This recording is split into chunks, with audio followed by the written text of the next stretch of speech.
দিনে ৰাতিয়ে প্ৰত্যেক মুহূৰ্ততে তুমি আশ্ৰয় কৰা সেই মনুষ্য নামৰ জীৱ,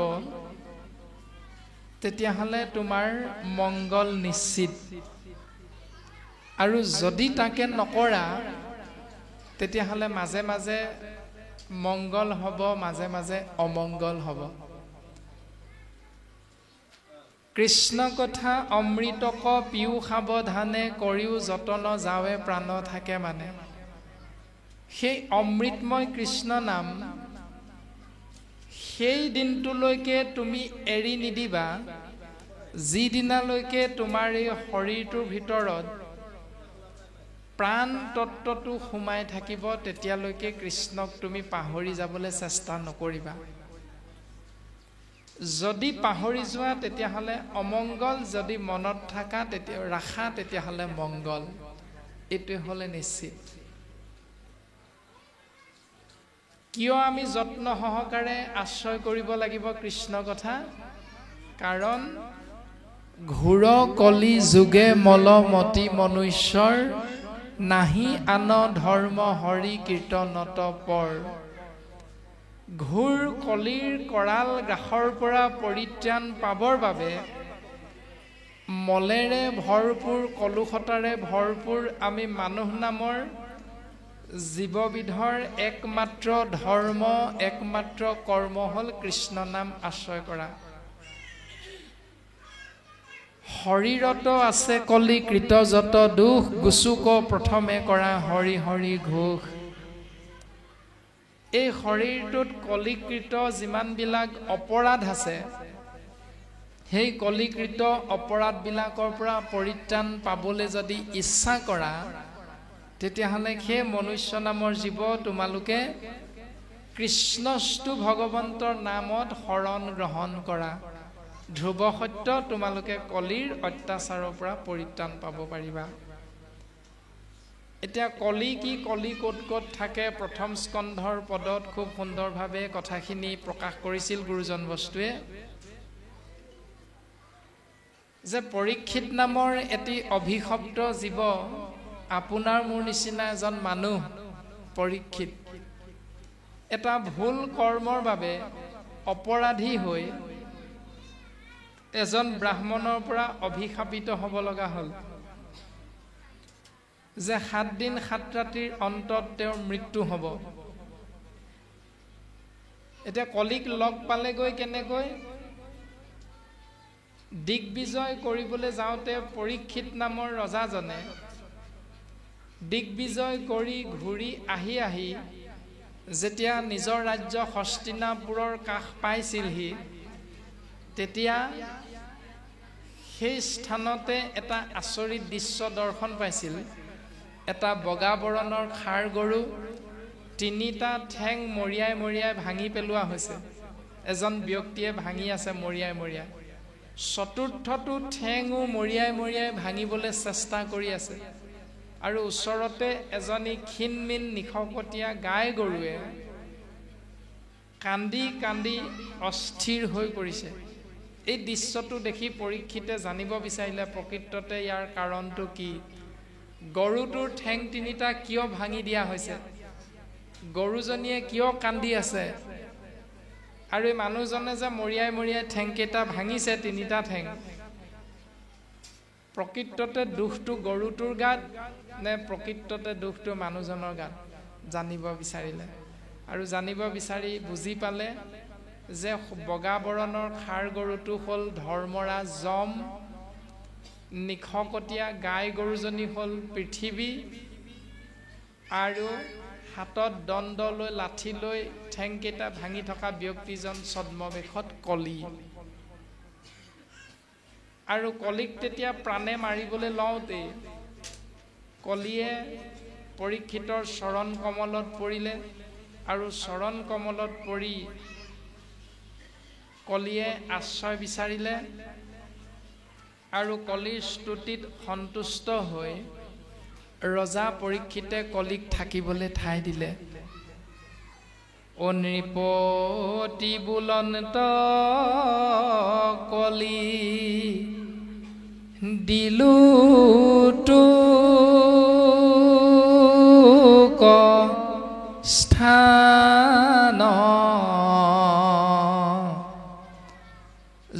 জৈত খেলে যোৱা পাখা কৰে মদ্যপান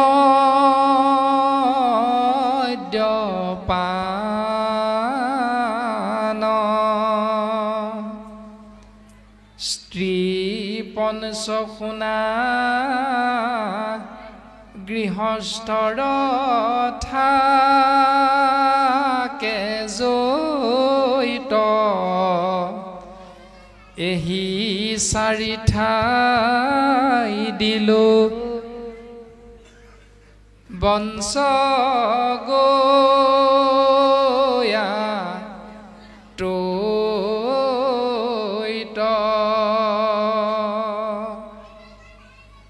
জলকুম্ভ চুলিয়াবাৰ সনিধে কি পতা গৃহস্থৰ ঘৰে এহি শুনা পাঞ্চ গোটা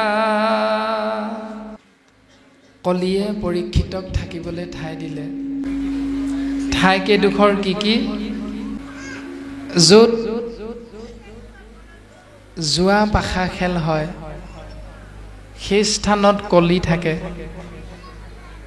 য'ত মদ্যপান কৰা হয় সেই স্থানত কলি থাকে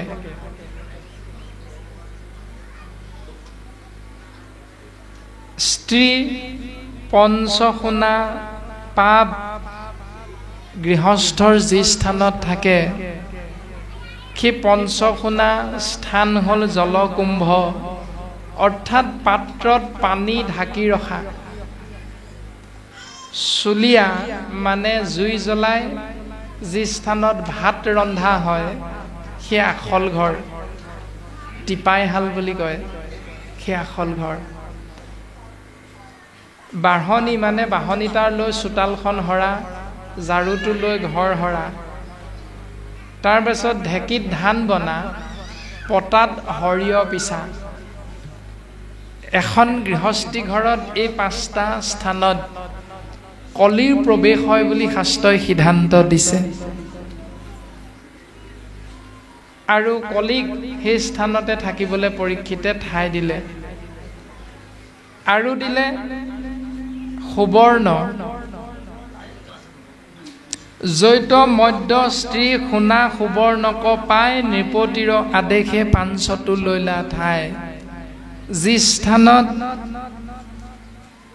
মধ্য স্ত্ৰী পঞ্চশুনা আৰু সুবৰ্ণ যিখন ঘৰত আশ্ৰয় হৈ থাকে সেইখন ঘৰত কলিৰ অবাধ গতি হয় অবাধে প্ৰৱেশ হয় আপুনি মই মাতিব নালাগে কলিক আমাৰ ঘৰলৈ যাওঁ কলি নিজে উপস্থিত হৈ যায় এতিয়া ভাগৱতৰ যদি এই সিদ্ধান্তটো আমি চিন্তা কৰোঁ তেতিয়াহ'লে মিচিং সম্প্ৰদায়ৰ আপোনাসৱৰ গৃহত এটা বস্তু প্ৰায় দেখিবলৈ পোৱা যায় আপোনাসৱে অপৰাধ নধৰিব কিয়নো আমি আপোনাসৱৰ কন্যাকে বিবাহ কৰোৱা হৈছে আমি সৰ্বপ্ৰথমেই কোৱা হৈছে সেই বস্তুভাগী হ'ল আপং এতিয়া সেই আপং শাস্ত্ৰই কৈছে মদ্য মানে মদ নিচাযুক্ত দ্ৰব্য যিখন ঘৰত থাকে আৰু সেইবিলাক আহাৰ গ্ৰহণ কৰি যিসকলে ভাল পায় তেওঁলোক কলিৰ গ্ৰাসত অনায়াসে সোমাই থাকিব লগা হয় আৰু সেইখন ঘৰ কোনোদিন কেতিয়াও ঈশ্বৰৰ কৃপাধন্য নহয় আৰু ঈশ্বৰৰ কৃপাধন্য নহ'লে জীৱৰ পৰম গতি নহয় অৰ্থাৎ সুখ আৰু শান্তি নহয় এই দৰ্শনটো ভাগৱতে আমাক সিদ্ধান্ত দিছে গতিকে কলিকৃত অপৰাধবিলাক যদি আমাৰ লগত আছে বুলি আমি বুজি পাইছোঁ তেতিয়াহ'লে সেই বুজনিটো লৈ কালিলৈৰ পৰা যেতিয়া আমি সেইবিলাক এৰি দিম তেতিয়া সেইটো হ'ল শুদ্ধ আৰু সত্য পথ সেইটোকে কোৱা হৈছে জ্ঞান আৰু বিবেক যদি ভাগৱত শুনি শুনি ভাগৱতৰ কথাবিলাক এটাও পালন নকৰোঁ তেতিয়াহ'লে সেইটো ভাগৱত ধৰ্ম নহয় আৰু এনেকৈ যিমান বছৰ ভাগৱত নাপাতক কিয় ভাগৱতৰ সোণালী জয়ন্তী ৰূপালী জয়ন্তী হ'লেও কোনো কাম নাই যদিহে ভাগৱত শুনি শুনি বুজি লৈ তাৰ এটাও নিয়ম আমি পালন নকৰোঁ প্ৰথম শ্ৰৱণ কৰা মানে শুনা, তাৰ পাছত কীৰ্তন কৰিবা, তাৰ পাছত ভাবিবা, ভাবি লৈ নকৰিবলৈ কোৱাখিনি এৰি দিবা, কৰিবলৈ কোৱাখিনি আশ্ৰয় কৰিবা। তুমি নিবিচৰাকৈয়ে ঈশ্বৰ পুৰুষৰ পূৰ্ণ কৃপা তুমি লাভ কৰিব পাৰিবা। এই সিদ্ধান্তটো ভাগৱতে আমাক দিছে। একেদিনাই এৰিব নালাগে, কাৰণ একেদিনাই এৰিলে অকণমান দিগদাৰো হয়। বিজ্ঞানসন্মতভাৱে ডাক্তৰ সকলেও কয় একেদিনাই এৰিব নালাগে, লাহে লাহে এদিন দুদিনকৈ, বোলে সপ্তাহত মই 2 দিনহে খাম বা সপ্তাহত মই 6 দিন খাম, এদিন নাখাওঁ। পাছৰ সপ্তাহটোত মই 5 দিন খাম, 2 দিন নাখাওঁ। তাৰ পাছৰ সপ্তাহটোত মই 4 দিন খাম, 3 দিন নাখাওঁ। তাৰ পাছৰ সপ্তাহটোত 3 দিন খাম, 4 দিন নাখাওঁ। এনেকৈ লাহে লাহে কমাই আনিব লাগে। আৰু এদিন দেখিব কোনেও নোকোৱাকৈ নিজে নিজে আপুনি মই এৰি দিব পাৰিম। এই দৰ্শনটো আমাক ভাগৱতে দিছে। তাৰ কাৰণে আপোনাৰ মোৰ ইচ্ছা আছেনে নাই এইখিনি ক'ব, কাকো বাধ্য কৰোৱা নাই যে এৰিবই লাগিব, নেৰিলে নহ'বই। ইচ্ছাটো আপোনাৰ মোৰ নিজৰ। যদি ভাবোঁ যে মোৰ ল'ৰাটো ভালকৈ পঢ়া শুনা কৰি BA MA পাছ কৰি ডাক্তৰ হওক, এই বুলি যদি কোনো পিতৃ মাতৃয়ে ভাবোঁ, তেতিয়াহ'লে তাক সেইধৰণে আমি সেই স্কুলত নাম লগাই দিব লাগিব। যদি গোটেই গাঁওখনতে কৈ থাকোঁ মোৰ ল'ৰাটো ডাক্তৰ পঢ়ুৱাম, প্ৰত্যেক শ্ৰেণীতে যদি 2বাৰ 3বাৰ ফেইল কৰে, সি ডাক্তৰ পঢ়িব পাৰিব নাই? সেইটো উত্তৰ আমি সেইখিনিতে পায়ে যাম। আৰু লগে লগে কৈ থাকিলেই নহ'ব ডাক্তৰ পঢ়ুৱাম, ডাক্তৰ হ'ব, ডাক্তৰ হ'ব। তাৰ কাৰণে আপুনি মই পিতৃ মাতৃয়ে তত্ত্বাৱধান ল'ব লাগিব সন্তানৰ ক্ষেত্ৰত। তেতিয়াহে বিচৰা ধৰণে সন্তানটোৱে ডাক্তৰ হৈ দিব। যদি ভাবে যে মোৰ ল'ৰা ডাক্তৰ নহ'লেও হ'ব, মই যেনেকৈ হাতত দা এখন লৈ ইঘৰে সিঘৰে হাজিৰা কৰি খাইছোঁ, মোৰ ল'ৰাটো তেনেকৈ চলি থাকিব। ভাগৱতে কাকো বাধ্য কৰোৱা নাই। চিন্তা আপোনাৰ মোৰ প্ৰত্যেকৰে নিজৰ নিজৰ। নিজে চিন্তা কৰি কোনটো ভাল পথ বুলি বুজি পাম, সেই পথটো আঁকোৱালি লোৱাটোকে ভাগৱতে সিদ্ধান্ত দিছে। এৰাম 2য় স্কন্ধৰ কথা শুনি উৎসুকে, নৃপতিৰ প্ৰশ্ন পাছে শুনি মুনি সুকে। কৃষ্ণ পদ পংকজক হৃদয়ত ধৰি, দিলন্ত সিদ্ধান্ত তাংক সাধুৰ বাদ কৰি।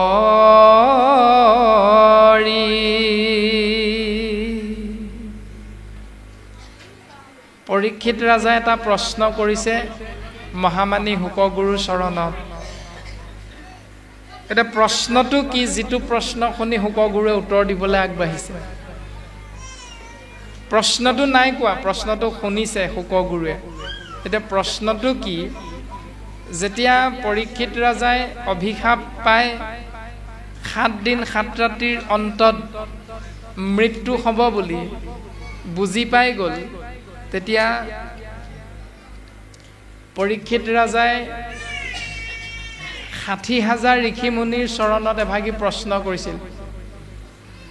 60,000 ঋষি মুনিয়ে পৰীক্ষিতৰ মংগলৰ অৰ্থে তেওঁৰ ওচৰত আহি উপস্থিত হৈছিল। যেনেকৈ আমাৰ কোনোবা এজন ল'ৰাই মেট্ৰিক পৰীক্ষাত সুখ্যাতিৰে উত্তীৰ্ণ হোৱাৰ লগে লগে গাঁৱৰ প্ৰায়ভাগ মানুহে আহি গোট খায়। যেনেকৈ কোনোবা এজন ব্যক্তি বিপদত পৰিলে, বেমাৰ আজাৰ হ'লে মেডিকেললৈ নিবলৈ লওঁতে গাঁওখনৰ মানুহখিনি আহি তেওঁৰ ঘৰত উপস্থিত হয়। বোলে কোনখন মেডিকেললৈ নিবি, কোন ডাক্তৰক দেখুৱাম বুলি ভাবিছ, আদি আদি ধৰণে প্ৰত্যেকে আমি ইঘৰ সিঘৰৰ ওচৰত গৈ আলাপ আলোচনা কৰোঁ। ঠিক তেনেধৰণে ৰজা পৰীক্ষিতৰ যেতিয়া মৃত্যু হ'ব বুলি জানিলে, তেতিয়া অতীত বৰ্তমান ভৱিষ্যতৰ বিষয়ে জ্ঞান থকা ত্ৰিকালদৰ্শী ঋষিমুনিসকল আহি পৰীক্ষিতৰ ওচৰত উপস্থিত হ'ল। ৰাজন, আপোনাৰ কেনেকৈ এনেকুৱা হ'বলৈ পালে? আপুনি গোটেই কথাখিনি আমাক ভালকৈ বুজাই কওকচোন, আমি আপোনাক ইয়াৰ সমাধান সূত্ৰটো আমি দিবলৈ চেষ্টা কৰিম। তেতিয়া আলাপ আলোচনাৰ মাধ্যমেৰে পৰীক্ষিতে সেই ঋষিমুনিসকলৰ আগত প্ৰশ্নটো উত্থাপন কৰিলে। এ ৰাম সাক্ষাতে তুমৰা মূৰ্তি মন্ত বেদগণ ভৈলাই আখি মূৰ উপকাৰে উপখন এতেকে তোমাত পুছু কোন মহাধৰ্ম কহিও কলো কৰ কৰ্তব্য কোন কৰ্ম। তোমালোক সাক্ষাৎ বেদ স্বৰূপ, তোমালোকে মোৰ উপকাৰৰ বাবে মোৰ ওচৰত আহি উপস্থিত হৈছা। সেইকাৰণে মই তোমালোকৰ চৰণত এভাগি প্ৰশ্ন উত্থাপন কৰিছোঁ যে মহাধৰ্ম, ভাগৱত মহাধৰ্ম মানে কি? তোমালোকে মোক বুজাই দিয়াচোন। কেনমতে হুৱে সৰ্ব পাপত উদ্ধাৰ কোন কৰ্মে পাৱৈ লোক সংসাৰৰ পাৰ। সৰ্ব পাপৰ পৰা উদ্ধাৰ পাবৰ বাবে কৰ্ম কি কৰিব লাগিব? কেনেকৈ এই সংসাৰৰ মায়াৰ পৰা জীৱ উদ্ধাৰ পাব পাৰিব? বিশেষকৈ এজন দুখী শৰীৰধাৰী মনুষ্যই দুখৰ পৰা পৰিত্ৰাণ পাবলৈ কি কৰ্ম কৰাটো অতীৱ প্ৰয়োজন। আমাৰ ককায়ো সেইটো প্ৰশ্নকে সুধিছিল যে প্ৰহ্লাদে তেওঁৰ পিতৃ হিৰণ্যকশিপুৰৰ যেতিয়া মৃত্যু হৈছিল তেতিয়া প্ৰহ্লাদে কি নিয়মেৰে পিতৃৰ কৰ্মটো কৰিছিল, আৰু আমিনো কেনেকুৱা নিয়মেৰে পিতৃ মাতৃ পৰলোকগামী হ'লে কৰ্মটো কৰিব লাগে? আপোনালোকৰ সমাজ ব্যৱস্থাত দদগাং বুলি এটা ব্যৱস্থা আছেনে? কিমান বছৰ মূৰত পাতে? সেইটো নিয়মৰ লগত আপোনালোকৰ চিনা পৰিচয় আছে, কিয়নো জন্মসূত্ৰে আপোনালোকে সেইটো পাইছে।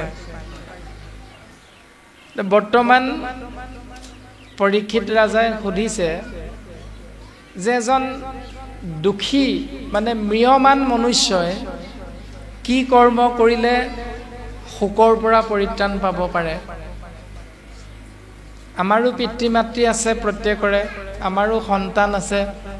গতিকে দৈৱ দুৰ্বিপাকত পৰি আমাৰো সন্তানৰ কেতিয়াবা মৃত্যু হয়, আমাৰো পিতৃ মাতৃৰ মৃত্যু হয়। তেতিয়া আমিও দুখী হওঁ, আমিও শোকত পৰোঁ। এতিয়া শোক সন্তপ্ত হৈ থকা আমি মনুষ্য নামৰ জীৱবিলাকেনো কি কৰ্ম কৰিলে আমাৰ সুখ হ'ব দুখৰ বিপৰীতে? পৰীক্ষিতেও জানিব বিচাৰিছে আৰু আমাৰ বাবে সেই প্ৰশ্নৰ উত্তৰটো এৰি থৈ গৈছে। তেতিয়া ঋষিমুনিসকলে কি উত্তৰ দিছিল যে শুনি মুনি সবে বোলে যাৰ যেন মতি কেহু বোলে তপতে পৰম পাই গতি। ঋষিমুনিসকলে ক'লে যাৰ যেনেকুৱা মত তেনেধৰণে প্ৰকাশ কৰিলে যে সেই ৰাজন তুমি তপস্যা কৰা, তোমাৰ মংগল হ'ব। কোনো ঋষিমুনিয়ে ক'লে কেহু বোলে মহাসিদ্ধি সাধে যজ্ঞ দানে কেহু বোলে পৰম মুকুতি তীৰ্থ স্নানে। কোনো ঋষিমুনিয়ে ক'লে তুমি যজ্ঞ কৰা, দান দক্ষিণা দিয়া, তোমাৰ মংগল হ'ব। কোনো ঋষিমুনিয়ে ক'লে তুমি মুকুতি অৰ্থে তীৰ্থক্ষেত্ৰ ভ্ৰমণ কৰা আৰু তাৰ জলত গৈ স্নান কৰা। কিন্তু এনেকৈ যিমান ঋষিয়ে যিয়ে নকওক কিয় সবে হন্তে কহে আপোনাৰ নানা মত। এনেকৈ ঋষিমুনিসকলে সত ৰজ তম তিনি গুণৰ মাধ্যমেৰে নিজৰ মন্তব্যটো আগবঢ়াই দিলে। কিন্তু হেন শুনি শ্ৰেষ্ঠ নুহে ৰাজাৰ মনত। ৰজা পৰীক্ষিতৰ মনত এটাও পচন্দ নহ'ল, এটাও মনোপুত নহ'ল। কাৰণ হাতত 7 দিনহে সময় আছে, মৰিবই। সেইকাৰণে যজ্ঞ কৰিব পৰা নহ'ব, তপস্যা কৰিব পৰা নহ'ব, তীৰ্থক্ষেত্ৰ ভ্ৰমণ কৰি মংগল হ'ব এইটো পথ আশ্ৰয় কৰিব পৰা নহ'ব, এটাও পচন্দ নহ'ল। এতিয়া পৰীক্ষিত কিমান জ্ঞানী, যিজনে মাকৰ গৰ্ভত থাকোঁতেই, মাতৃ উত্তৰাৰ গৰ্ভত থাকোঁতেই গৰ্ভতেই ভগৱন্ত শংখ চক্ৰ গদা পদ্ম 4 অস্ত্ৰধাৰী বিষ্ণুৰ ৰূপটো মাতৃ গৰ্ভতে দেখা পাই আহিছে। এতিয়া আপুনি মইতো দেখা নাই, কিন্তু পৰীক্ষিতে দেখা পাই আহিছে। তেনে এজন জ্ঞানী পৰম ভকতে যেতিয়া সেইকেইটা নিয়ম পচন্দ নকৰিলে, তেতিয়াহ'লে আপুনি মই পৰীক্ষিততকৈ জ্ঞানী নে কি বাৰু? কেতিয়াও পৰীক্ষিততকৈ আমি জ্ঞানী হ'ব নোৱাৰোঁ। গতিকে পৰীক্ষিতে যেতিয়া মহাজ্ঞানীজনে তাক আশ্ৰয় কৰা নাই, তেতিয়াহ'লে আমি কলিৰ মলমতি মনুষ্য আশ্ৰয় কৰাটো যুগুত নে অযুগুত, সেইটো চিন্তা কৰিলে আমি উত্তৰটো লাভ কৰিব পাৰিম। তাৰ পাছত সৌভাগ্যক্ৰমে পৰীক্ষিতৰ সন্মুখত আহি ঋষিসকলৰ ভিতৰত শ্ৰেষ্ঠ ঋষি শুকগুৰু উপস্থিত হ'ল। তেতিয়া শুকগুৰু চৰণ কমলতো সেই প্ৰশ্নভাগিয়ে অৰ্পণ কৰিছে। এৰা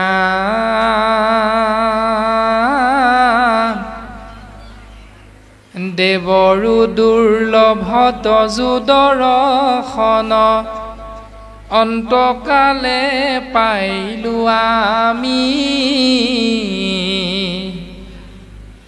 আন হেতু নাই কৃষ্ণৰে খে কৃপা, কিনো ভৃত প্ৰিয় স্বামী।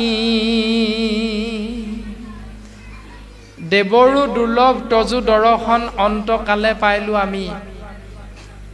যে সেই শুকগুৰু তোমাক দেৱতায়ো বিচাৰিলে নাপায়, তেনেহেন মহান ঋষিক আমি গৃহতে থাকিয়া দেখিলোঁ তজু চৰণ, তোমাৰ চৰণ আমি গৃহতে থাকিয়ে দৰ্শন পাই গ'লোঁ। তোমাক নিমন্ত্ৰণো কৰা নাছিলোঁ আমাৰ গৃহলৈ, কিন্তু ভগৱন্তৰ কৃপাৰ বশত তুমি আজি আমাৰ গৃহত উপস্থিত হ'লা। গতিকে সেই গুৰুদেৱ আমাৰ জীৱন ধন্য হৈ গ'ল। এই বুলি ধন্যবাদটো কাক দিলে পৰীক্ষিতে? আন হেতু নাই, হেতু মানে কাৰণ, আন হেতু নাই, ইয়াৰ কাৰণ বেলেগ একো নাই, কৃষ্ণৰেখে কৃপা। ভগৱন্ত ঈশতত্ত্ব কৃষ্ণদেৱে কৃপা কৰিলে। কিয় কৃপা কৰিলে? কিনো ভিত্ত প্ৰিয় স্বামী, অৰ্থাৎ আমি তেওঁৰ দাস, আমি তেওঁৰ সেৱক। সেইকাৰণে সেৱকৰ প্ৰতি স্বামী পৰমাত্মা কৃষ্ণ তত্ত্বই সেৱকক কৃপা কৰিছে। ধন্যবাদটো কাক দিছে পৰীক্ষিতে? পৰম পিতা গৰাকী কৃষ্ণদেৱক ধন্যবাদটো দিছে, যে প্ৰভু তুমি আজি আমাক কৃপা কৰিলা। তুমি যদি কৃপা নকৰিলাহেঁতেন, এনে এজন মহান বৈষ্ণৱক, ঋষিৰ ভিতৰত শ্ৰেষ্ঠ ঋষিক আমি গৃহতে থাকিয়ে দৰ্শন নাপালোহেঁতেন নহয় প্ৰভু। সেইকাৰণে তোমাক কোটি কোটি সেৱা নিবেদন কৰিছোঁ। এই বুলি পৰীক্ষিতে ভগৱন্তৰ চৰণত সেৱা নিবেদন কৰিছোঁ। এতিয়া আমাৰ স্বভাৱটো কেনেকুৱা পিছে? পৰীক্ষিতৰ স্বভাৱটো ঠিকে আছে, আমাৰ স্বভাৱটো কেনেকুৱা? যেতিয়া আমাৰ ছোৱালীজনীয়ে, যেতিয়া আমাৰ ল'ৰাটোৱে মানে সন্তানটোৱে মেট্ৰিক পৰীক্ষা দিব, চাকৰি এটাৰ বাবে ইণ্টাৰভিউ দিব, তাৰ দুদিনমান আগত আমি পিতৃ মাতৃয়ে কি কৰোঁ বাৰু? সন্তানটোৰ মেট্ৰিক পৰীক্ষাটো ভাল হওক বুলি কি কৰোঁ? নামঘৰত চাকি এগছ দিয়ে নাই বাৰু? এনেকুৱা নিয়ম কিছুমান পালন কৰোঁনে আমি?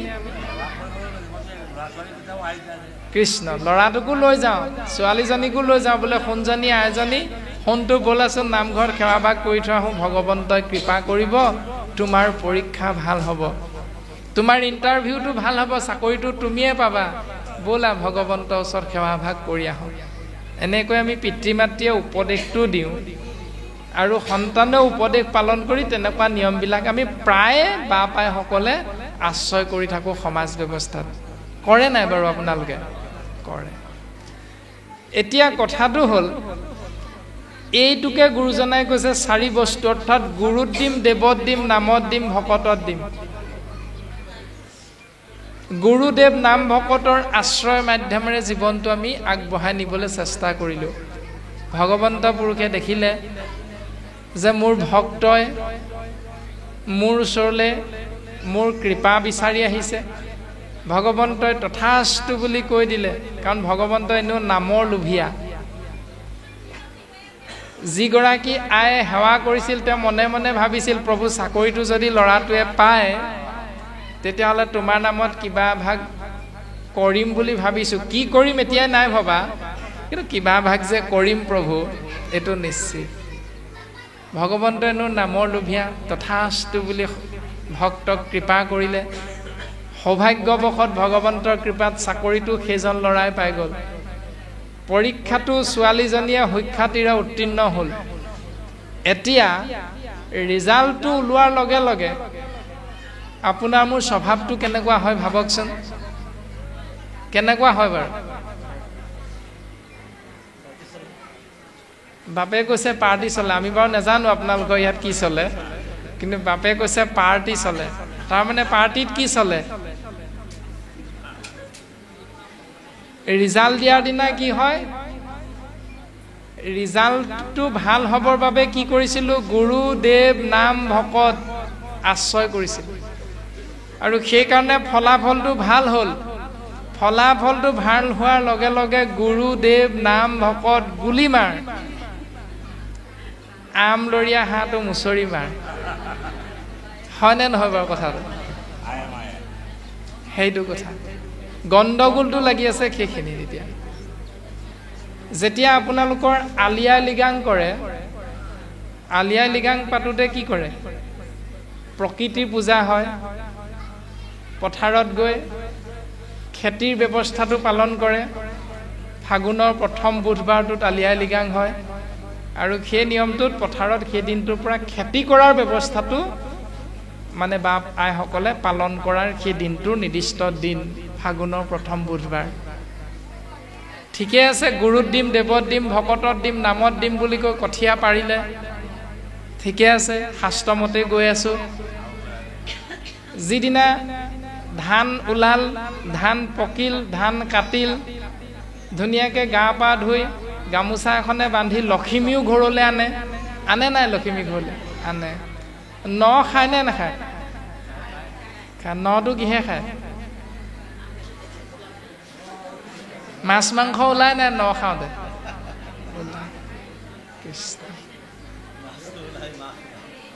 তাৰমানে কঠীয়া পাৰোঁতে আশ্ৰয় কৰিছিলোঁ গুৰুদেৱ নাম ভকত, কিন্তু ন মুঠি খাওঁতে গুৰুদেৱ নাম ভকত গুলিমাৰ যি যোৱাক মনে মনে মাতি আন।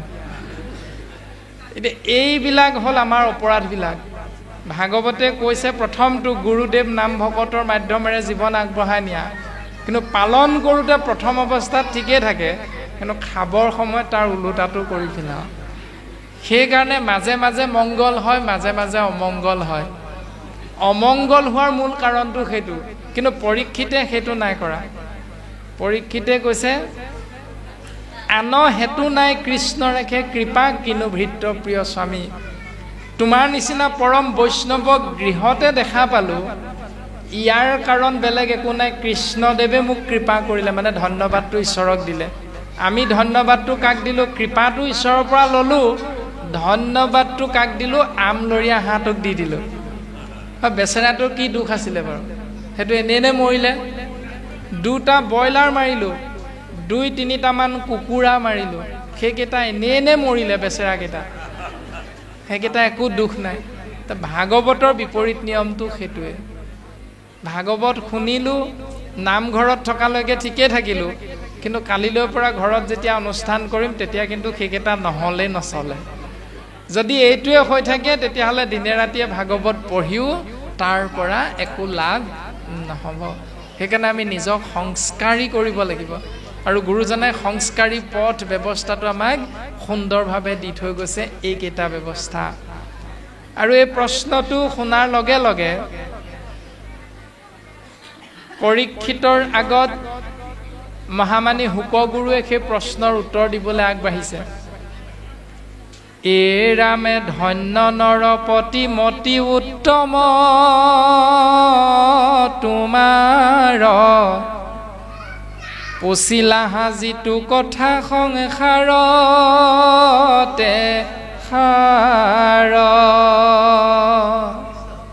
সেই ৰাজন পৰীক্ষিত, তুমি যিটো প্ৰশ্ন কৰিলা, এই প্ৰশ্নটো অকল তোমাৰ বাবেই নহয়, তুমি গোটেই সংসাৰী জীৱৰ বাবে তুমি প্ৰশ্নটো কৰিছা যাক আশ্ৰয় কৰিলে সমস্ত জীৱৰ মংগল হ'ব। সেই জীৱবিলাক কি কি গুৰুজন বস্তুৱে আমাক দৰ্শন কৰাইছে। ৰাম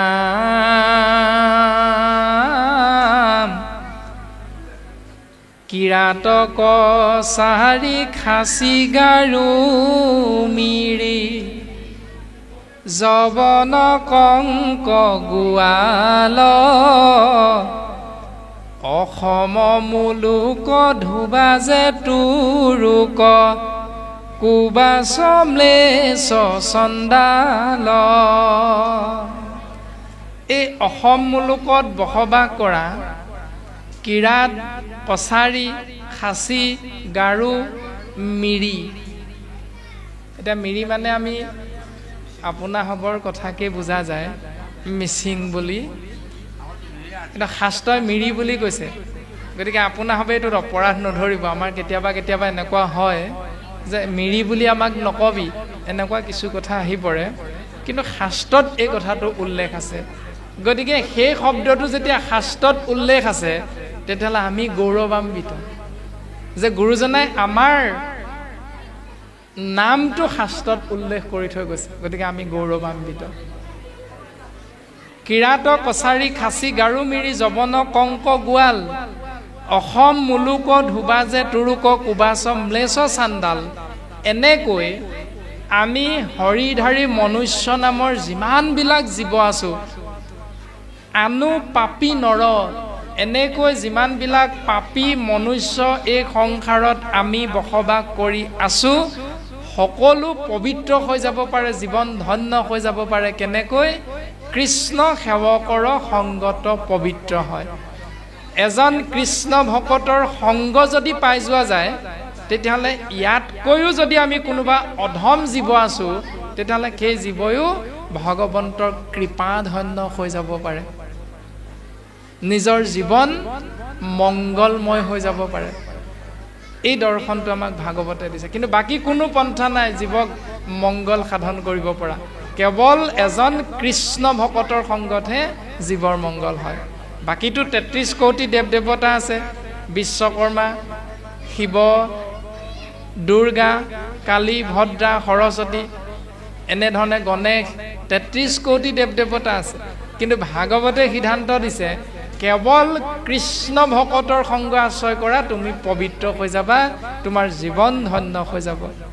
এতিয়া সেই জীৱ আমি নামাকৰণ কৰিলে তেনেধৰণে যে ভকতি লভিয়া সংসাৰত তৰিয়া বৈকুণ্ঠে সুখে চলয়। যদি বৈকুণ্ঠলৈ যোৱাৰ আমাৰ ইচ্ছা থাকে, তেতিয়াহ'লে সুখেৰে বৈকুণ্ঠলৈ যাব আমি তেতিয়াহে পাৰিম যেতিয়া আমি এজন কৃষ্ণ সেৱকৰ সংগ লাভ কৰিম। এই দৰ্শনটো কৃপালু গুৰুজন বস্তু আমাক দি থৈ গ'ল।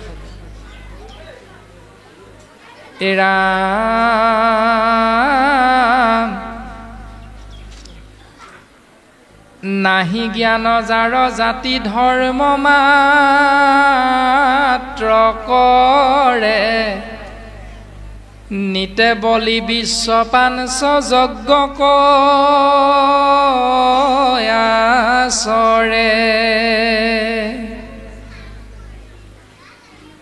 তাহাৰ শ্ৰোতব্য কথা আছে অসংখ্যাত, হৰি বিমুখৰ হুৱে ব্যৰ্থে আয়ু পাত।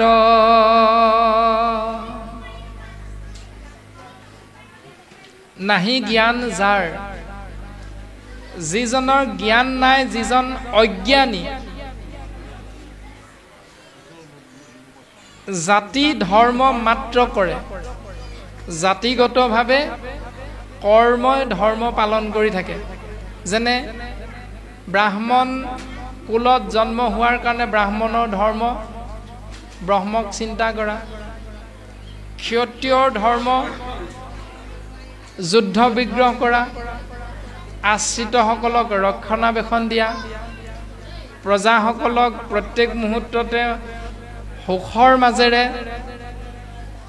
জীৱন আগবঢ়াই নিবলৈ সুবিধাখিনি প্ৰদান কৰা, ক্ষত্ৰিয়সকলৰ, তাৰ পাছত বৈশ্য আৰু শূদ্ৰসকলৰ বেপাৰ বাণিজ্য ব্যৱসায় কৰা,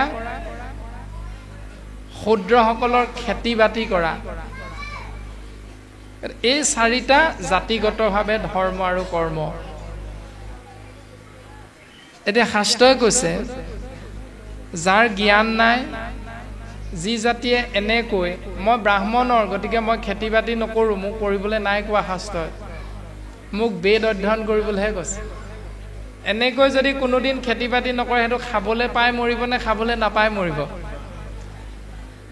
ব্ৰাহ্মণ বুলি বেদ অধ্যয়ন কৰি থাকিলে দিনে ৰাতিয়ে তেওঁ খাবলৈ নাপায়, এই সংসাৰত মৃত্যু মুখত পৰিব। তাৰমানে কৰ্মই ধৰ্ম, কৰ্মটো কৰিবই লাগিব। এনেকৈ যাৰ জ্ঞান নাই, যি জাতিয়ে জাতিগত ধৰ্ম পূৰ্বৰ পৰা চলি আহিছে, এইটো নিয়ম আমি কিয় এৰি দিম আজি মাজতে? নোৱাৰো এৰিব। এইবিলাক কৰিমেই। কোনবিলাক? নিতে বলি বিশ্ব পাঞ্চ যজ্ঞক আচৰে, নিতে নিতে 5টা যজ্ঞ আচৰণ কৰে, বলি বিশ্ব যজ্ঞ আদি আদি ধৰণে। এতিয়া সেই যজ্ঞ, সেই কৰ্মকেইটা কি কি? এতিয়া কথা হ'ল ভাগৱতে আমাক এই দৰ্শনটো দিছে যে আমি হৰি নহয়, আমি হলো আত্মা। মই মানে হৰিটো নহয়, মই মানে আত্মা। তা প্ৰমাণটো কেনেকৈ পাম? আজি অনুষ্ঠান ভাগলৈ খবৰ পায়ো নহা কোনোবা বা পাই নাই জানো? আছে। সেইকেইজনক এসপ্তাহমানৰ পাছত সুধি চাবচোন, বোলে বাপ সেইদিনা অনুষ্ঠানলৈ কিয় নগ'ল, আমাকনো কিহত বেয়া পালে? তেতিয়া বাপজনে কি বুলি ক'ব জানে? মই যাম বুলি আগদিনাৰ পৰা সাজু হৈ আছিলোঁ, কিন্তু মোৰ গাটো হঠাৎ বেয়া হৈ গ'ল। মই যাম বুলি ভাবি আছিলোঁ, মোৰ গাটো বেয়া হৈ গ'ল। গা মানে শৰীৰটো বেয়া হৈ গ'ল। এতিয়া শৰীৰটো মই নে মোৰ পিছে? শৰীৰটো হ'ল মোৰ। যদি শৰীৰটো মোৰ হয় তেতিয়াহ'লে শৰীৰটো মই নহয়। শৰীৰটো মই নহয়, মই নামে কিবা এটা বেলেগ আছে। তাৰমানে মই হ'ল আত্মা। আত্মাটোৱে কৈছে মই যাম বুলি ভাবিছিলোঁ, কিন্তু মই সোমাই থকা শৰীৰৰূপী গৃহভাগ সেইদিনা অসুস্থ হৈ পৰিল। সেইকাৰণে মই ৰূপী আত্মা অনুষ্ঠানলৈ যাব পৰা নহ'ল। তাৰমানে মই আৰু মোৰ দুটা শব্দ আছে। মই মানে প্ৰাণজিত নহয়, মই মানে আত্মা। প্ৰাণজিত মানে শৰীৰটোৰ নামহে প্ৰাণজিত, আত্মাটোৰ নাম প্ৰাণজিত নহয়। আত্মাটো প্ৰাণজিত নামৰ শৰীৰটোত সোমাই থকাৰ কাৰণে আত্মাটোকো বাকীসকলে প্ৰাণজিত নামেৰে নামাকৰণ কৰা হৈছে। এতিয়া আত্মাটোৰ প্ৰকৃত নাম হ'ল মানুহ, কিয়নো ইয়াত সোমাই আছে। কিন্তু এই আত্মাটো মানুহ নামৰ প্ৰাণজিত নামৰ শৰীৰটোৰ পৰা যিদিনা ওলাই যাব, ওলাই গৈ বেলেগ এটা শৰীৰত যেতিয়া সোমাব, সেই শৰীৰটো যদি ছাগলীৰ শৰীৰ হয় তেতিয়াহ'লে প্ৰাণজিত নামৰ আত্মাটো সেই দিনটোৰ পৰা নাম হ'ব ছাগলী। যদি বাঘৰ শৰীৰত সোমায় তেতিয়াহ'লে সেইদিনাৰ পৰা আত্মাৰ নাম হ'ব বাঘ। আত্মা কিন্তু একেটাই। যেতিয়া যি শৰীৰত সোমায়, যেনেকৈ এই যে পানী দেখিছে, এই পাত্ৰটোৰ নাম কি? গিলাচ। এতিয়া এই পানীক কি বুলি নামাকৰণ কৰিম? এগিলাচ পানী। পানীৰ নাম নাই, পানী নিজৰ আকাৰ নাই, গিলাচটোত থকাৰ কাৰণে এগিলাচ পানী। তে একেখিনি পানীয়ে ইয়াতো আছে নে নাই? এইটোক এগিলাচ পানী বুলি নকওঁ নহয়, ইয়াৰ নামটো বটল। সেইকাৰণে ইয়াক আমি এবটল পানী বুলি ক'ম। কিন্তু গিলাচ আৰু বটল দুইটাতে একেটা বস্তুৱে আছে, কিন্তু এই অৱয়ৱটোৰ নামাকৰণ অনুসৰি ভিতৰত থকা পানীৰ নামটো আমি প্ৰকাশ কৰি দিলোঁ যে এবটল পানী, এগিলাচ পানী, এজাৰ পানী, এবাটি পানী। পানীৰ কোনো নিজৰ আকাৰ নাই। ঠিক তেনেধৰণে মই নামৰ আত্মাটোৰো কোনো আকাৰ নাই। ই য'তেই সোমাবগে কৰ্ম অনুসাৰে তাৰে নামটো লৈ লয়। এতিয়া তেনেধৰণে পিতৃ শিৰৰ পৰা ৰসৰূপে যেতিয়া মাতৃ গৰ্ভত আত্মা তত্ত্ব প্ৰৱেশ হয়, তেতিয়া সেই আত্মা মাতৃ গৰ্ভ এৰি যেতিয়া পৃথিৱীলৈ আহে, আমি যেতিয়া পৃথিৱীলৈ আহিলোঁ 10 মাহ 10 দিনৰ অন্তত, তেতিয়া শাস্ত্ৰই কৈছে জন্ম যায়তে শূদ্ৰ, মানে জন্ম হোৱা মাত্ৰকা শূদ্ৰ অৰ্থাৎ অজ্ঞানী। সংস্কাৰতে দ্বিজ মানে দ্বিতীয় জন্ম।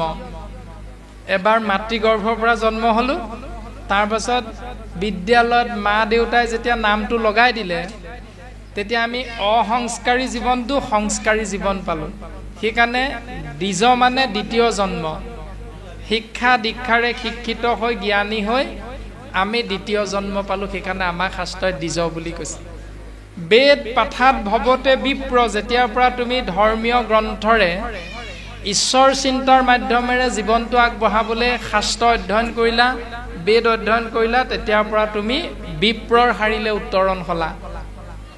ব্ৰহ্মক জানন্তি স ব্ৰাহ্মণ, তুমি যেতিয়াই ব্ৰহ্ম চিন্তাৰে জীৱন আগবঢ়াই নিবলৈ চেষ্টা কৰিলা তেতিয়া তোমাকে ব্ৰাহ্মণ বুলি কৈছে। অৰ্থাৎ ই জাতি নহয়, কৰ্মৰ মাধ্যমেৰে এটি জীৱৰ চিনাকি ভাগৱতৰ দৰ্শন। প্ৰমাণ ৰাৱণ, কুম্ভকৰ্ণ আৰু বিভীষণ তিনিওজনৰ পিতৃ একেজনে, মাতৃ একেগৰাকীয়ে। কিন্তু বিভীষণৰ নামটো কিহত যোগ হ'ল? ভকতৰ তালিকাখনত। বিভীষণক আমি কোনো ৰাক্ষস বুলি নকওঁ, বিভীষণক আমি ভকত বুলি কওঁ। অন্য হাতেদি ৰাৱণ আৰু কুম্ভকৰ্ণক কি বুলি কওঁ? ৰাক্ষস বুলি কওঁ। লংকাৰ ৰজা ৰাক্ষস ৰাৱণ, লংকাৰ ভকত ৰাক্ষস বিভীষণ বুলি নকওঁ, ভগৱন্তৰ ভকত বিভীষণ বুলি কওঁ। অন্য হাতেদি লংকাৰ ৰজা ৰাক্ষস ৰাৱণ বুলি কওঁ। কিন্তু একেজন পিতৃ একেগৰাকী মাতৃৰে তিনিওজন সন্তান, কিন্তু তিনিওজনৰ কৰ্ম চিন্তা ভাৱনা আচাৰ আচৰণ স্বভাৱ চৰিত্ৰটো নিজে যেনেকৈ ভাবি সজাই ল'ব পাৰিলে সেই ভাৱনাযুক্ত চৰিত্ৰ গঠনত আপুনি মই ভাগ ভাগ কৰিছোঁ। ভকত ক'লোঁ, কাৰোবাক ৰাক্ষস ক'লোঁ, তাৰমানে আপোনাৰ মোৰ চিন্তাবিলাক কেনেকুৱা সেইটোৰ ওপৰত নিৰ্ভৰ কৰি আমি মানুহক ব্ৰাহ্মণ ক্ষত্ৰিয় বৈশ্য শূদ্ৰ হিচাপে শাস্ত্ৰই বিবেচনা কৰিছে। গতিকে তোমাৰ জন্মগতভাৱে উপাধিটো মহন্তও হ'ব পাৰে, গোস্বামীও হ'ব পাৰে, দেৱ গোস্বামীও হ'ব পাৰে, এইবিলাক শাস্ত্ৰই নাই কোৱা। শাস্ত্ৰই কৈছে তোমাৰ কৰ্মটো শাস্ত্ৰৰ মতে মহন্তৰ কৰ্মৰ লগত মিলিছেনে নাই মিলা। মহন্তৰ কৰ্ম হ'ল ঈশ্বৰ চিন্তাৰ মাধ্যমেৰে জীৱন অতিবাহিত কৰা। ক্ষত্ৰিয়ৰ ধৰ্ম হ'ল আশ্ৰিতজনক ৰক্ষা কৰা। আশ্ৰিত কোন? এতিয়া পত্নীগৰাকীক যেতিয়া বিয়া কৰাই আনিলোঁ, তেওঁ ক্ষত্ৰিয় কৰ্ম অনুসাৰে প্ৰত্যেক মুহূৰ্ততে ৰজাই যেনেকৈ প্ৰজাসকলক পালন কৰে নিজৰ পুত্ৰ নিচিনাকৈ, ঠিক তেনেকৈ পত্নীগৰাকীয়ে সকলো জন্ম দিয়া মাতৃ, জন্ম দিয়া পিতৃ, ককাই ভাই, ইষ্ট মিত্ৰ কুটুম্ব সকলোকে এৰি স্বামীজনৰ ওচৰত আত্মসমৰ্পণ কৰি দিয়াৰ পাছত স্বামীজনে প্ৰত্যেক মুহূৰ্ততে পত্নীগৰাকীক ৰক্ষণাবেক্ষণ দিব লাগে। এইটো ক্ষত্ৰিয় ধৰ্ম। গতিকে আমি ক্ষত্ৰিয় ধৰ্মটো সেইখিনিত পালন কৰিব লাগিব। তাৰপিছত সন্তান জন্ম হ'ল, গতিকে সন্তানক ক্ষত্ৰিয় ধৰ্ম হিচাপে পুত্ৰবধ পালন কৰিব লাগিব। তাৰপাছত পুত্ৰবধ পালন কৰিবলৈ যাওঁতে আমি বৈশ্য হ'ব লাগিব, যে কোনোবাই ব্যৱসায় বাণিজ্য ভাল পাইছোঁ, দুটকামান পইচা আছে, সেইকাৰণে ব্যৱসায় বাণিজ্যৰ মাধ্যমেৰে পৰিয়ালটো পোহপাল দিম। তাৰ পাছতে কোনোৱে খেতি বাতি কৰি পৰিয়ালটো পোহপাল দিম। গতিকে প্ৰত্যেক মুহূৰ্ততে আপুনিয়ে ব্ৰাহ্মণ, প্ৰত্যেক মুহূৰ্ততে আপুনিয়ে ক্ষত্ৰিয়, প্ৰত্যেক মুহূৰ্ততে আপুনিয়ে বৈশ্য, আপুনিয়ে শূদ্ৰ, কৰ্মৰ ওপৰত নিৰ্ভৰ কৰিব। এই দৰ্শনটো ভাগৱতে আমাক সিদ্ধান্ত দিছে। আৰু এনেকৈ পৃথিৱীলৈ মাতৃগৰ্ভ এৰি আহোঁতে প্ৰত্যেকৰে পাঁচটা ধাৰ লাগি আহে। কি ব্ৰাহ্মণ, কি ক্ষত্ৰিয়, কি বৈশ্য, কি শূদ্ৰ, কোনো কথা নাই। ইয়াত যে অকণমান আগতে ক'লে কিৰাত কছাৰী খাচী গাৰো মিৰি যৱন কংক গোৱাল অসম মুলুক ধুবা যে তুৰুক কুবাচ ম্লেচ্ছ চাণ্ডাল, যিমানকেইটা ক'লে তাৰ ভিতৰত আমি যিটোতে নপৰোঁ কিয় প্ৰত্যেকটোত পৰিলেও আপুনি মই জন্মসূত্ৰে পাঁচটা ধাৰ আমাৰ প্ৰত্যেকৰে আছে। এতিয়া পাঁচটা ধাৰ কি কি? দেৱঋণ, ঋষিঋণ, ভূতঋণ, পিতৃঋণ আৰু পুষ্যঋণ। দেৱতা ধাৰ, ঋষিৰ ধাৰ, ভূতৰ ধাৰ, পিতৃ মাতৃৰ ধাৰ আৰু ইষ্ট মিত্ৰ কুটুম্ব পোষ্যসকলৰ ধাৰ। এতিয়া সেই ধাৰকেইটাৰ পৰা মুক্ত হ'বলৈ আমি কি কি কৰিব লাগিব? ভাগৱতে আমাক সিদ্ধান্ত দিছে, নিতে বলি বিশ্ব পাঞ্চ যজ্ঞ কোৱাচৰে। আমি নিতে নিতে 5টা যজ্ঞৰূপী কৰ্ম কৰি থাকিব লাগে। সেইকেইটা কি কি? এৰামে দেৱ ঋষি ভূত পিতৃ কুটুম্ব জনৰ উপজিলে তা সম্বাৰ ঋণী হুৱে নৰ। ৰাম হোমে দেৱ ঋণ খোজে তৰ্পণে ঋষিৰ বলিদানে ভূত শ্ৰাদ্ধ আদিয়ে পিতৃৰ। আমাৰ যে হোম যজ্ঞ কৰি কৰি বিয়া বাৰু কৰোৱা হয়, সেইটো কৰিলে দেৱতাৰ ধাৰৰ পৰা সেই গৃহস্থী ঘৰ মুক্ত হৈ থাকিব পাৰে। তাৰ পাছত পিতৃ মাতৃ মৃত্যু হ'লে এই যে ছাই এখিনি আনে, অস্থি আনে, পাত্ৰ এটাত যে ভৰাই থয়, সেই অস্থি কোনো তীৰ্থক্ষেত্ৰত গৈ যদি তৰ্পণ কৰেগৈ, জলত যদি তৰ্পণ কৰি দিয়ে, তেতিয়াহ'লে ঋষি ঋণৰ পৰা মুক্ত হ'ব পাৰে। তাৰ পাছত ভূতৰ ঋণৰ পৰা মুক্ত হ'বলৈ বলিদান, এই 2টা কৰ্ম কৰিব লাগে। তাৰ পাছত পিতৃ মাতৃ ঋণৰ পৰা মুক্ত হ'বলৈ শ্ৰাদ্ধ আৰু পিণ্ড কৰ্ম কৰিব লাগে। তাৰ পাছত সমভাৱে সুহৃদ জনৰ খোজে ঋণ এহি ভাৱে ঋণী সদা ভকতি বিহীন। সমভাৱে মানে আমাৰ যেতিয়া এটি সন্তান এটি পৰিয়ালত জন্ম হয়, তেতিয়া এটা পৰিয়ালত জন্ম হোৱা সেই সন্তানটিক ডাঙৰ দীঘল কৰোঁতে অকল জন্ম দিয়া মাকৰে দায়িত্ব নে অকল জন্ম দিয়া পিতৃৰ দায়িত্ব? সন্তানটো ডাঙৰ হোৱাত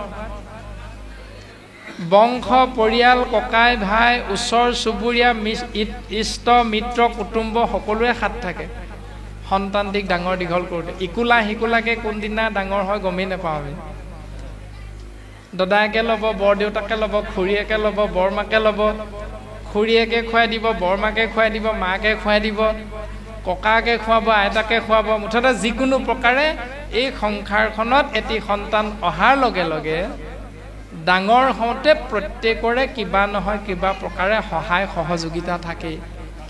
সেইকাৰণে এইখিনি কোৱা হৈছে পোষ্য ঋণ। পালন পোষণত যিবিলাক ধাৰ লাগি থাকে, এওঁলোকৰ এই ধাৰটোৰ পৰা আপুনি মই মুক্ত হৈ কেনেকৈ থাকিব পাৰিম? এতিয়া শাস্ত্ৰই কৈছে সমভাৱে সুহৃদ জনৰ খোজে ঋণ। সমভাৱে মানে কোনোদিন বৰদেউতাকক অসন্মান নকৰা, কোনোদিন দদায়েকক মানে খুৰাকক ডাঙৰকৈ কথা এষাৰ নোকোৱা, কোনোদিন বৰমাকক কিবা খং উঠিলেও গালি নপৰা। এই যিবিলাক সত্য, শৌচ, ক্ষমা, দয়া, এনেকুৱা ব্যৱস্থাৰে ইষ্ট মিত্ৰ কুটুম্ব বংশ পৰিয়াল ককাই ভাইৰ লগত থকা সেই ঋণটোৰ পৰা আমি মুক্ত হৈ থাকিব পাৰোঁ। কোনোদিন হাই কাজিয়া নকৰা। এতিয়া সেইটো কৰোঁ নে নকৰোঁ পিছে? আমি নকৰোঁ নহয়, তাৰ বিপৰীতটোহে কৰি থাকোঁ। এতিয়া শাস্ত্ৰই ইমান সুন্দৰভাৱে আমাৰ শৰীৰ তত্ত্বৰ লগত থকা আত্মা তত্ত্বৰ জীৱন দৰ্শনটো সুন্দৰভাৱে দাঙি ধৰিছে। এতিয়া সেইকেইটা কৰিবলৈ যাওঁতে তোমাৰ যিমান কষ্ট হয়, সেই জীৱ সমভাৱে সুহৃদ জনৰ খুজে ঋণ এহি ভাৱে ঋণী সদা ভকতি বিহীন তাৰমানে তুমি 5টা ধাৰৰ পৰা মুক্ত হ'বলৈ 5টা কৰ্ম তুমি সময় সময় কৰি থাকিলেও তুমি যদি ভক্তি যদি আশ্ৰয় নাই কৰা তেতিয়াহ'লে সেই 5টা কৰ্ম কৰিলেও তুমি ধাৰতেই থাকিব লাগিব ধাৰৰ পৰা মুক্ত হ'ব নোৱাৰিবা কাৰণ তুমি ভক্তিক আশ্ৰয় কৰা নাই সেইকাৰণে গুৰুজন বস্তুৱে কৈছে ধাৰ কেইটাৰ পৰা পৰিত্ৰাণ পাবলৈ উত্তম উপায়টো দিলে কায় বাক্য মন কৰি নিশ্চয়ে যিজন মুকুন্দৰ চৰণত পখিল শৰণ কায় মানে শৰীৰৰ দ্বাৰা ঈশ্বৰৰ শৰণ লোৱা বাক্যৰ দ্বাৰা ঈশ্বৰৰ শৰণ লোৱা মনৰ দ্বাৰা ঈশ্বৰৰ শৰণ লোৱা এতিয়া ঈশ্বৰ ক'ত আছে পিছে ঈশ্বৰ ক'ত আছে নামঘৰৰ মণিকূটৰ ভিতৰত হয়নে নহয় হয় নামঘৰৰ মণিকূটৰ ভিতৰত আসন ভাগত ঈশ্বৰ বহি আছে গামোচা ভাগ দাঙি চাবচোন আসনখনৰ ভিতৰত ঈশ্বৰ নাই কি আছে জানে এই ভাগৱত ভাগৰ ক্ষুদ্ৰ সৰু ৰূপ সংস্কৰণ 5-6 মান পাতৰ এভাগ কিতাপ আছে তাত নামটো হ'ল গুণমালা কোনোবাই যদি কয় ক'ত ইয়াত ভগৱান আছে ইয়াত গুণমালা নামৰ কিতাপ এখনে আছে তথাপিতো আপুনি মই বাটচৰা সন্মুখতে কৃষ্ণ বুলি মূৰটো দুৱাই দিওঁ সেইটো বিশ্বাস আপোনাৰ মোৰ যে মণিকূটত ভগৱান আছে তাত কি লিখা আছে 99% বা পাই আমি নাজানিবও পাৰোঁ তথাপিতো এটা বিশ্বাস আছে নামঘৰ মণিকূটত আমাৰ ককা আজু ককাসকলে ভগৱন্ত আছে বুলি কৈ থৈ গৈছে আমাৰ সেইটো বিশ্বাস আছে সেই যিটো সুদৃঢ় বিশ্বাস সেই সুদৃঢ় বিশ্বাসটো কাই মানে শৰীৰেৰে তেওঁ শৰণ লোৱা মানে শৰীৰটোক নামঘৰলৈ ভকতৰ সংগলৈ পাৰিলে লৈ যাবা শৰীৰটোৰ দ্বাৰা ঈশ্বৰৰ চৰণত শৰণ লোৱা বাক্যৰ দ্বাৰা ঈশ্বৰৰ চৰণত শৰণ লোৱা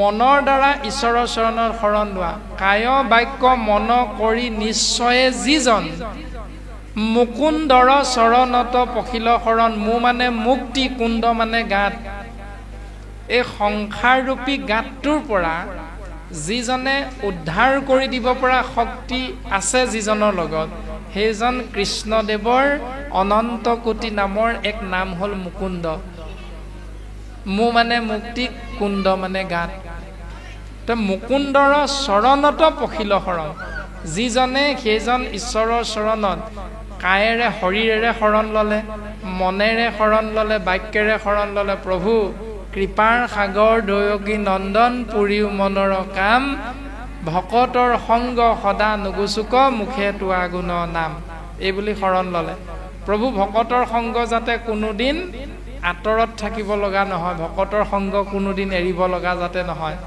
প্ৰভু মুখে তোৱা গুণ নাম এই মুখখনৰ পৰা যাতে কোনোদিন তোমাৰ নামটো আঁতৰি নাযায় এই দুটাই কামনা আপোনাৰ মন এতিয়া সেই দুটা কৰ্ম কৰাৰ লগে লগে শাস্ত্ৰই কৈছে তাৰ ঋণ সুজা হবে গৈল সমস্তৰ নকৰিও ঋণী আৰ নুহি সিটো নৰ সেইজন নৰ অৰ্থাৎ মনুষ্যই পিতৃ মাতৃৰ শ্ৰাদ্ধ পিণ্ড দান দক্ষিণা যাগ যজ্ঞ পূজা পাতল অস্থি উটুৱাই দিয়া বছৰে বছৰে ছমহীয়া কৰা বছৰিকীয়া কৰা আদি এটা কৰ্মও নকৰাকৈ তেওঁ এই সংসাৰৰ পৰা সুন্দৰভাৱে মুকুতি লাভ কৰিব পাৰে উত্তৰটো উপায়টো সেইটো আমাৰ ককাই সেইটোকে সুধিছিল প্ৰহ্লাদে কি কৰিছিল প্ৰহ্লাদে কি কৰিছিলতো এইটো পাছৰ কথা কাৰণ কৰ্মই কৰ্ম পৰিৱৰ্তনশীল ধৰ্মও পৰিৱৰ্তনশীল সেই সময়ত প্ৰহ্লাদৰ বাবে সেইটো কৰ্ম শাস্ত্ৰই ধৰ্ম বুলি সিদ্ধান্ত দি থৈ গৈছে কিন্তু এই সময়ত কলিৰ সময়ত আপোনাৰ মোৰ কৰ্ম আৰু ধৰ্ম হ'ল ঈশ্বৰ পুৰুষৰ নামত শৰণ গ্ৰহণ কৰা আৰু যদি ঈশ্বৰ পুৰুষৰ নামত তুমি কায় বাক্য মনে শৰণ গ্ৰহণ কৰা সুদৃঢ় বিশ্বাসে শৰণ গ্ৰহণ কৰা তেতিয়াহ'লে তুমি কোনো ধাৰত থাকিব লগা নহয় তুমি অনায়াসে মুক্ত হৈ থাকিব পাৰিবা